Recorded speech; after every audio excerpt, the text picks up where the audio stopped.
हमारा नया चैप्टर 4 है आज, डैफोडिल्स, द डैफोडिल्स। ठीक है, ये एक पोएम है। ओके, डैफोडिल्स जो है इन फूलों को कहा जाता है, वाइट कलर के फ्लावर्स होते हैं, या फारसी में हम उन्हें गुल नरगिस भी कहते हैं। ठीक है। I wandered lonely as a cloud that floats on high over vales and hills, when all at once I saw a crowd, a host of golden daffodils, beside the lake, beneath the trees, fluttering and dancing in the breeze, continuous as the stars that shine and twinkle on the Milky Way. They stretched in never-ending line along the margin of a bay.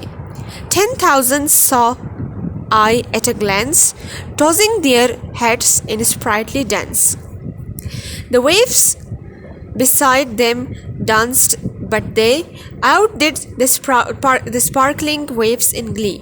A poet could not but be gay in such a jocund company. I gazed and gazed, but little thought what wealth the show to me had brought. For oft when on my couch I lie, in vacant or in pensive mood, they flash upon that inward eye, which is the bliss of solitude. And then my heart with pleasure fills and dances with the daffodils. ठीक है, ये poem जो है इसकी writer William Wordsworth है। William Wordsworth ज़्यादातर इन्होंने जो है 9th के पोएम्स लिखे हैं इंग्लिश में। ठीक है, और आपके फर्स्ट और सेकेंड ईयर के पोएम्स भी अक्सर इन्होंने ही लिखा है। ठीक है, ये हमेशा पोएट्स, आपको पता है पोएट्स हमेशा इमेजनरी बेस, मतलब इमेजिन करके कुछ लिखते हैं। ठीक है, वो रियलिटी पे उतना बहस नहीं करता। लेकिन ये पोएम जो डैफोडिल्स के बारे में है, फूलों के बारे में है, मतलब इसने जो है इस पोएम में नेचर को भी टारगेट किया है। ठीक है, नेचर के बारे में इसने कहा है कि नेचर एक बहुत खूबसूरत चीज़ है, जिसका एक सबसे खूबसूरत हिस्सा ये डैफोडिल्स है। ठीक है, ये अपने पोएम में कहता है कि मैं सोच रहा था, ख़यालों में जो है मैं अपने ख़यालों में बादलों पे चल रहा था कि अचानक मैंने नीचे जो है कुछ खूबसूरत फूल देखे जो गोल्डन कलर में थे। ठीक है, डैफोडिल्स आपके पास गोल्डन में भी होता है और वाइट में भी होता है। ठीक है, जो गोल्डन कलर में थे और वो जो है एक नदी के पास दरख्तों के साथ साथ वो हिल रहे थे। ठीक है, वो इसे झूम रहे थे, मतलब डांस कर रहे थे। इसका मतलब ये है कि हवा जो है उन फूलों को लहरा रहा था। ठीक है, उसके बाद इसने जो है उन फूलों को गिनना शुरू किया। जब इसने गिनना शुरू किया तो इसको पता चला कि वो थाउजेंड्स में है, वो स्टार्स की तरह उन्हें हम काउंट नहीं कर सकते। ओके, वो अनकाउंटेबल थे। तो जब वो फूल हिल रहे थे तो आहिस्ता आहिस्ता इसको भी खुशी, शायर को भी खुशी महसूस हो रहा था। ये पोएट खुश हो रहा था, इसका मूड अच्छा हो रहा था और ये सोच रहा था कि नेचर बहुत खूबसूरत चीज़ है। ठीक है, और ये फूल जो मुझे इस वक्त कंपनी दे रहे हैं, ये मेरा मूड बहुत अच्छा बना रहे हैं। ठीक है, तो ये मंज़र ये देखता रहा और जब उसके बाद ये जो है इसी मंज़र का फ़ैन बन गया और हमेशा इसके बारे में सोचता था। ठीक है, उसके बाद ये कहता है कि जब भी मैं अपने घर में अपने सोफ़े पे लेटता हूँ और मैं परेशान रहता हूँ या मेरा मूड ख़राब होता है, तो मैं जो है अपने आंखें बंद करके इन फूलों के बारे में, इन डैफोडिल्स के उस सीन के बारे में सोचता हूँ और उसके बाद जो है मेरा मूड बहुत खुश होता है और मेरा दिल भी खुशगवार हो जाता है। ठीक है, तो ये टोटल आपका पोएम इसी चीज़ के बारे में है। इसके स्टेंजास आप लोग लिख लो। ठीक है, इसे प्रैक्टिस करो। उसके बाद इसके एक्सरसाइजेस है, क्वेश्चन आंसर्स है। क्वेश्चन आंसर्स जब आप स्टेंजास करोगे तब उनके आंसर्स आपको क्वेश्चंस के आंसर आपको स्टेंजास में ही मिल जाएंगे। ठीक है, नेक्स्ट आपके पास चूज़ द करेक्ट आंसर्स है। The poet was wandering like a ship, like a cloud, like camel, like a bird. तो यहाँ पे आप बोलोगे like a cloud. The poet saw a host of golden roses, white tulips, golden daffodils, sunflowers. Golden daffodils होगा। When the poet was looking at the daffodils, he felt sad to see them. He started dancing.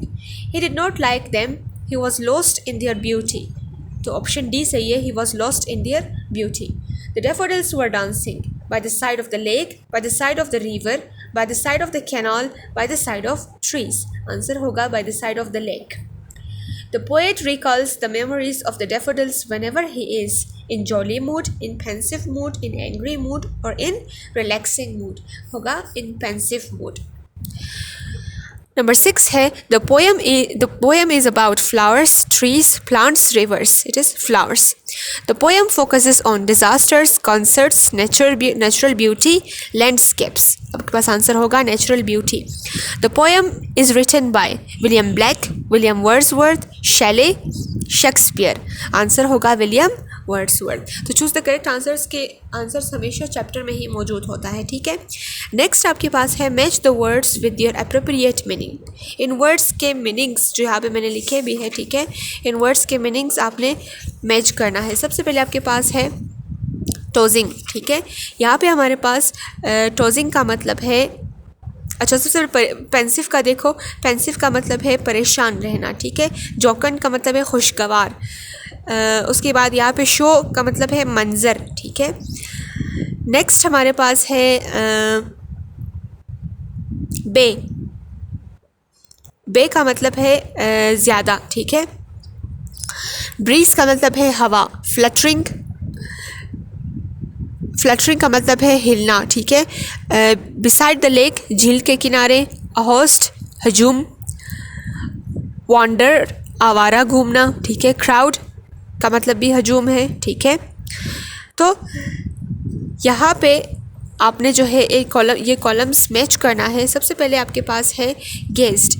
यहाँ पे guest का मतलब है looked at continuously. ठीक है. Pensive का मतलब है सैड. जोकंड का मतलब है हैप्पी. स्प्राइटली का मतलब है क्वालिटी. ठीक है. टोजिंग का मतलब है appropriate. Okay. Next critical thinking में हम लोग जो है साइलेबल्स पढ़ेंगे. हमारा नया ग्रामर होगा. ये इंशाल्लाह हम लोग अपने नेक्स्ट लेक्चर में पढ़ेंगे. इस चैप्टर के ग्रामर्स हम ख़त्म करेंगे. ओके. फिर आएगा हमारा चैप्टर 5. Thank you.